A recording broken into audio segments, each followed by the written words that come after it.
안녕하세요. 마틸다입니다. 오늘도 이어서 하느님이시요 사람이신 그리스도의 시 읽어드리겠습니다. 책과 저자 소개가 궁금하신 분은 동영상 아래를 참고하세요.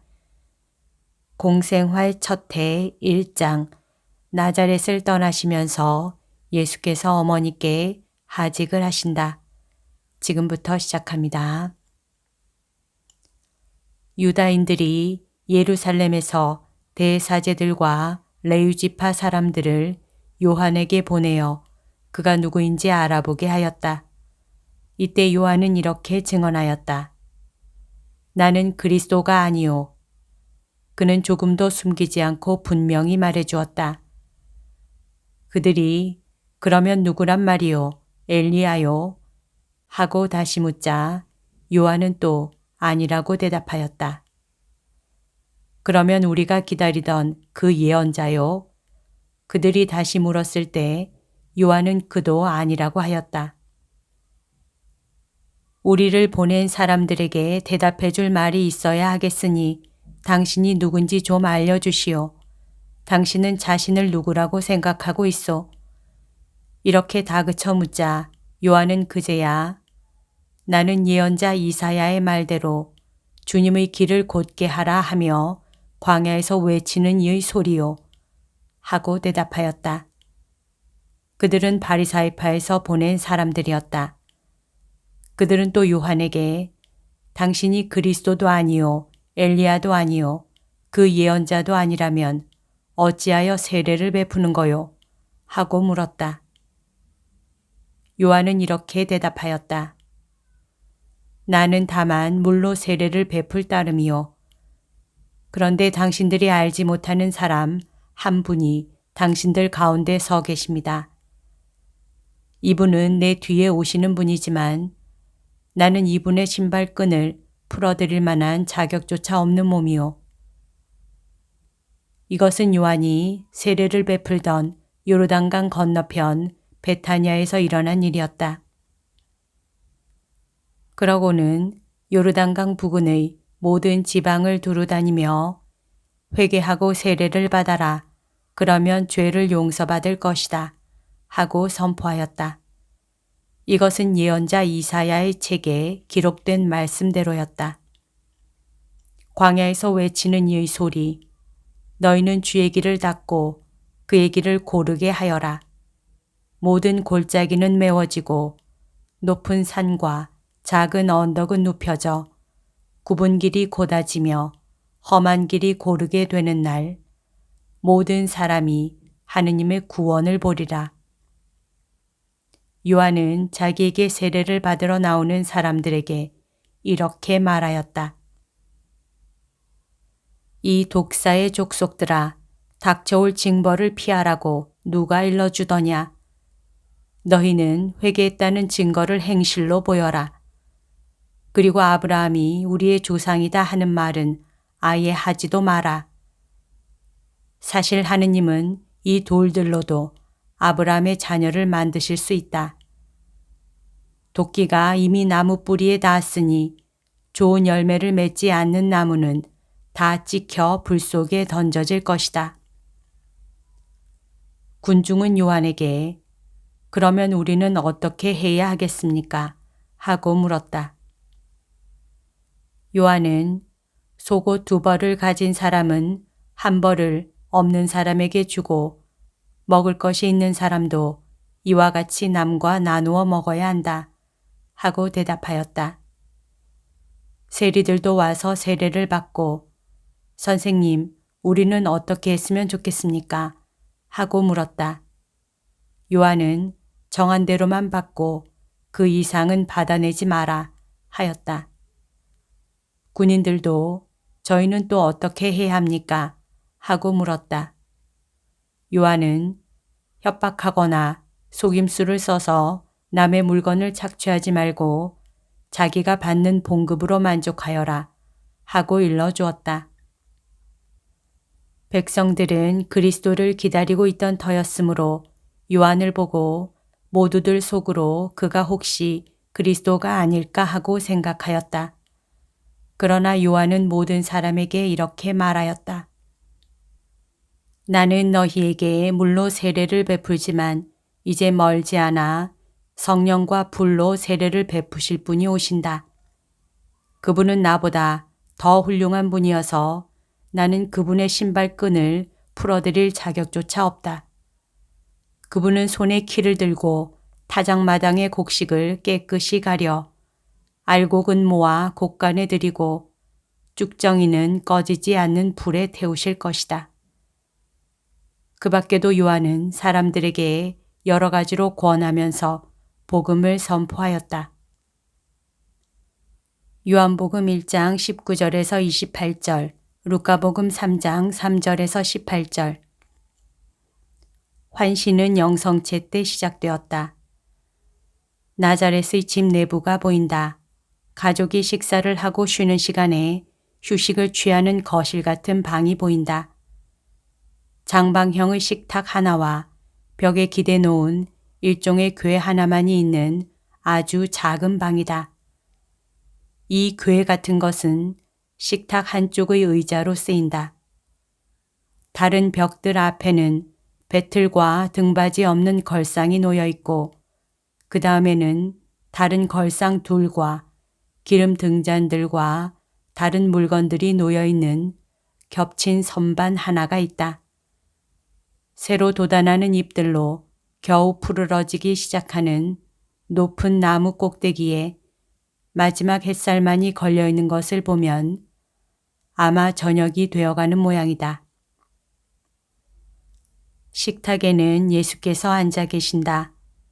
예수께서는 음식을 잡수시고 마리아는 작은 문으로 왔다 갔다 하시면서 시중을 드신다. 그 문은 반쯤 열린 틈으로 어렴풋한 불빛이 보이는 아궁이가 있는 곳으로 통하는 것 같이 생각된다. 예수께서는 마리아에게 어머니도 앉아서 잡수시라고 두세 번 말씀하신다. 그러나 마리아는 싫다고 하시며 서글프게 미소를 지으면서 머리를 흔드신다. 그런 다음 마리아는 수프 대용이 되는 것으로 보이는 삶은 야채와 구운 생선을 가져오시고 그 다음에는 급류로 인해 굴러다녀서 둥글게 된 돌들을 연상시키는 공 모양으로 된 꽤 무른 치즈를 가져오시고 그 다음에는 검은색 작은 올리브들을 가져오신다. 보통 접시처럼 둥글넓적하고 별로 두껍지 않은 빵은 벌써 식탁 위에 놓여 있다. 밀 기울이 섞인 꽤 검은 빵이다. 예수 앞에는 물이 담긴 손잡이 둘 달린 작은 항아리와 잔이 놓여 있다. 예수께서는 비통한 사랑으로 어머니를 바라보시며 아무 말씀 없이 잡수신다. 마리아가 괴로워하신다는 것은 아주 뚜렷하다. 태어난 척 하느라고 왔다 갔다 하신다. 아직 꽤 환한데도 등불 하나를 켜서 예수 곁에 놓고 팔을 뻗어 예수의 머리를 몰래 쓰다듬으신다. 마리아는 생모사를 가지고 손으로 짠 것 같은, 그러니까 물이 스미지 않는 담갈색의 두 갈래로 된 배낭을 벌리고 속을 뒤지더니 작은 정원으로 나가 정원 끝쪽에 있는 광 같은 데로 들어갔다가 어지간히 시든 사과들을 가지고 나오신다. 그 사과들은 분명히 여름부터 보관했던 것이겠는데 그것을 배낭에 넣으신다. 그런 다음 예수께서 싫다고 하시며 나머지로 충분하다고 말씀하시는데도 빵 한 덩어리와 작은 치즈 한 덩어리를 더 집어넣으신다. 그런 다음 마리아는 예수의 왼쪽 식탁의 좁은 쪽으로 다시 가까이 와서 예수께서 잡수시는 것을 들여다보신다. 마리아는 여느 때보다도 더 창백하고 마음의 고통으로 인해 늙어 보이는 얼굴로 그리고 벌써 눈물을 흘렸다는 표적이 나타나는 눈둘레의 거무스레한 무리 때문에 더 커 보이는 눈으로 숭배하는 태도로 쓸쓸하게 예수를 들여다보신다. 눈은 눈물에 젖어 있기 때문에 어느 때보다 더 반짝이며 잔뜩 괴어있는 눈물은 금방이라도 떨어질 것 같다. 슬프고 괴로운 눈이다. 예수께서는 천천히 드시는데 오직 어머니를 기쁘게 해드리기 위하여 억지로 잡수시는 것이 분명하다. 보통 때보다 더 생각에 잠긴 채 머리를 들어 마리아를 바라보신다. 눈물이 잔뜩 괴인 눈길에 마주치자 어머니의 감정을 존중하려고 고개를 숙이신다. 예수께서는 그저 어머니가 식탁 가장자리에 얹어놓고 있는 섬세한 손을 잡기만 하신다. 그 손을 당신의 왼손으로 잡아 뺨에 가져가신다. 그 손을 뺨에 대고 떨리는 그 가엾은 손이 어루만짐을 느끼게 하려고 그 손으로 뺨을 가볍게 스치신다. 그러고는 말할 수 없는 사랑과 존경으로 손등에 입을 맞추신다. 나는 마리아가 흐느낌을 억제하려는 듯이 잡히지 않은 왼손을 입으로 가져가는 것을 본다. 그런 다음 속눈썹에서 넘쳐 흘러 뺨으로 내리는 눈물을 손가락으로 닦으신다. 예수께서는 다시 잡수시기 시작하시고 마리아는 이제는 어두컴컴하게 된 작은 정원으로 급히 나가서 사라지신다. 예수께서는 왼쪽 팔꿈치를 식탁에 올려놓고 이마에 손을 얹고 잡수시는 것을 잊으신 채 생각에 잠기신다. 그리고 귀를 기울이시더니 일어나신다. 예수께서는 정원으로 나오셔서 휘둘러 보신 후 집 오른쪽에 있는 동굴 속으로 들어가신다. 동굴 안에서 나는 목수의 작업장을 알아본다. 이번에는 그 작업장이 잘 정돈되어 있고 널빤지도 나무 부스러기도 없고 불도 피워놓지 않았다. 작업대와 연장들이 제각기 제자리에 놓여 있다. 이것이 전부이다.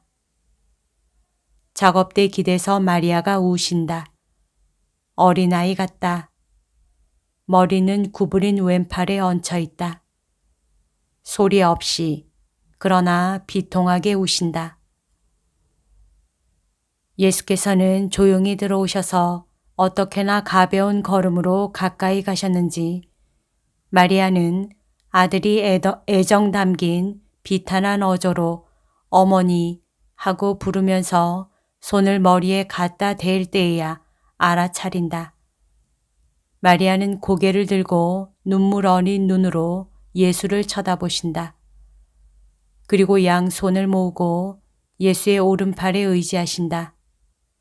예수께서는 넓은 솜의 귀퉁이로 어머니의 얼굴을 닦고 어머니를 끌어당겨 가슴에 안으시며 이마에 입맞춤을 하신다. 예수는 장엄하고 여느 때보다 더 씩씩해 보이시며 마리아는 얼굴에 고통의 흔적만 없다면 더 젊어 보이신다. 어머니, 오세요 하고 예수께서 말씀하시며 오른팔로 꼭 껴안고 걸어서 정원으로 돌아오시며 집의 벽에 기대 놓은 걸상에 앉으신다. 정원에는 밤이 되어서 아무 소리도 없다. 아름다운 달빛과 식당에서 나오는 희미한 불빛이 있을 뿐이다. 밤은 고요하다. 예수께서 마리아에게 말씀하신다. 처음에는 겨우 속삭이는 말이라 알아들을 수가 없었는데 그 말에 마리아는 고개를 숙여 동의하신다. 그런 다음 나는 이런 말을 들었다. 친척들을 오게 하세요. 혼자 계시지 말고요. 그러면 제가 더 안심하고 제 사명을 다할 거예요. 제 사랑이 어머니를 저버리지 않을 것입니다. 자주 오겠어요. 그리고 갈릴레아에 와 있으면 집에 돌아올 수 없을 때는 알려드릴 테니까 그때는 어머니가 저를 보러 오세요. 어머니, 이 시간은 와야 했습니다. 그 시간은 천사가 어머니께 나타났을 때 여기서 시작되었습니다. 이제 그 시간이 울렸고 우리는 그것을 겪어야 합니다.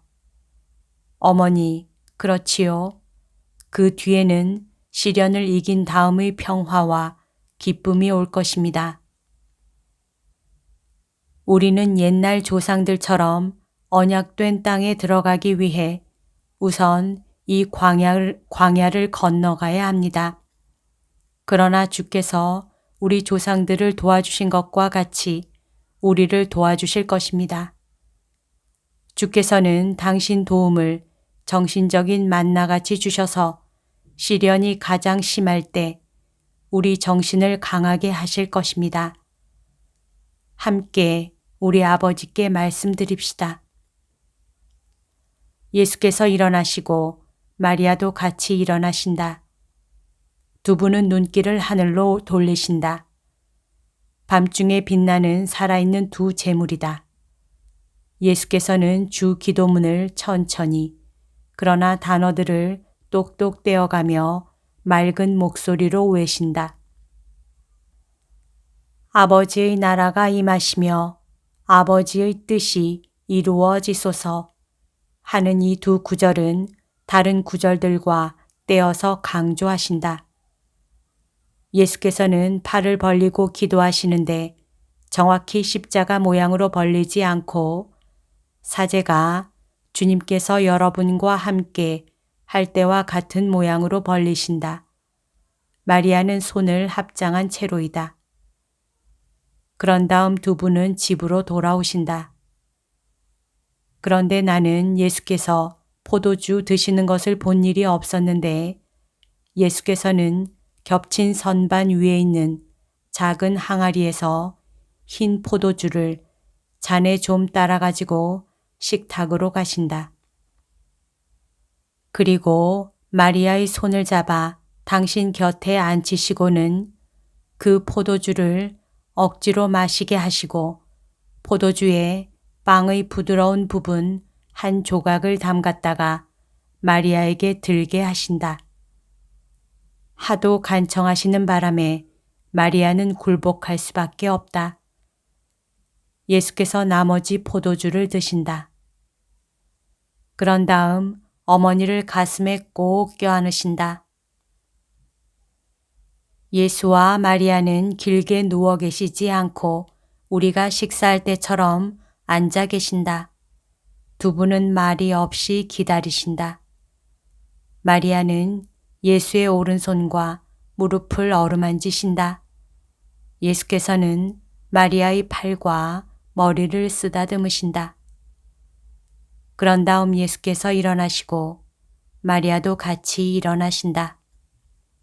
두 분은 서로 껴안고 여러 번 다정스럽게 서로 입맞춤을 하신다. 매 순간 서로 떨어지려는 것 같다. 그러나 마리아가 아들을 다시 꼭 껴안으신다. 그분은 성모님이시다. 그러나 결국 어머니이시다. 아들과 헤어져야 하며 그 이별이 어떤 결과에 이를 것인지를 아는 어머니이시다. 이제는 마리아가 고통을 당하지 않으셨다고 말하지 말기를 바란다. 나도 전에는 그렇게 생각하였었다. 그러나 지금은 그렇지 않다. 예수께서는 당신의 짙은 남빛 겉옷을 들어 어깨에 걸치시고 두건을 머리에 쓰신다. 그런 다음 걷는데 방해가 되지 않게 배낭을 어깨에서 허리로 비스듬히 매신다. 마리아는 예수를 돕고 한없이 그분의 옷과 겉옷과 두건을 매만지며 그동안 아들을 또 어루만지신다. 예수께서는 집을 향하여 강복하시는 손짓을 하신 다음 출입문 쪽으로 가신다. 마리아는 예수를 따라가시고 문지방에서 다시 한번 서로 입맞춤을 하신다. 길은 조용하고 쓸쓸하며 달빛이 비치고 있다. 예수께서는 대문 틀에 기댄 채로 있는 어머니, 달빛보다도 더 희고 조용한 울음 속에 더 빛나는 어머니를 보시려고 또 2번 돌아다 보신다. 예수께서는 하얀 길 위로 점점 더 멀어져 가신다. 마리아는 여전히 문에 기대 서서 울고 계신다. 그러다가 예수께서는 어떤 길모퉁이에서 보이지 않게 된다. 이제 시작되었다. 골고타에서 끝나게 될 그분의 복음 전도의 길이 시작된 것이다. 마리아는 눈물을 흘리며 집 안으로 돌아가 문을 닫으신다. 마리아를 위하여도 골고타로 이끌어갈 길이 시작되었다. 그리고 우리들을 위하여도. 여기까지가 오늘 들려드릴 내용입니다. 오늘도 하느님의 뜻 안에서 서로 사랑하는 하루 보냅시다. 사랑합니다. 축복합니다.